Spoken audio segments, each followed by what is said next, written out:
declarar que Ele é Rei. Multidões gritando em alta voz e dizendo: salvação ao nosso Deus que está sentado no trono e perante ao Cordeiro, com palmas nas mãos, em louvores e adoração. Anjos em pé ao redor do trono para declarar que Deus é santo. Anciãos prostrados diante do trono reconhecem que só Ele é Rei, dizendo amém, louvor e glória, sabedoria, ação de graça, Ele é vencedor. Honra pra sempre exaltado é o nosso Senhor. Quem são estes de brancos vestidos? De onde vêm e quem são? São aqueles que lavaram suas vestes no sangue do Cordeiro e ganharam a salvação.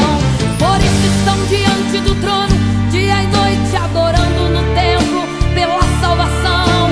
Com vozes de júbilos e glória cantarão, dizendo: Santo, Ele é adorado, Santo, Ele é exaltado, Santo, Ele é reconhecido, Santo é o Cordeiro bendito, Ele é incomparável, Santo, para sempre é honrado, Santo, Ele é entronizado, Santo, Santo, Santo.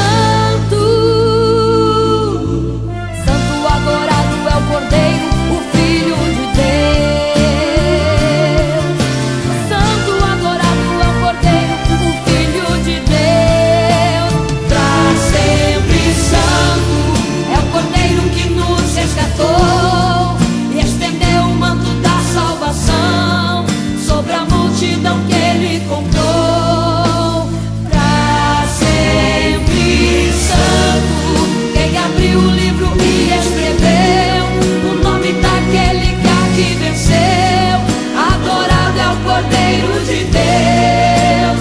Pra sempre santo, nos nossos olhos Ele enxugará toda lágrima e entregará a coroa que nos preparou.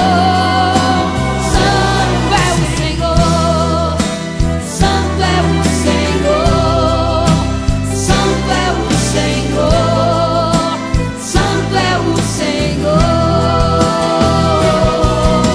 Santo, Ele é adorado, Ele é exaltado, Santo, Ele é reconhecido, Santo é o Cordeiro bendito.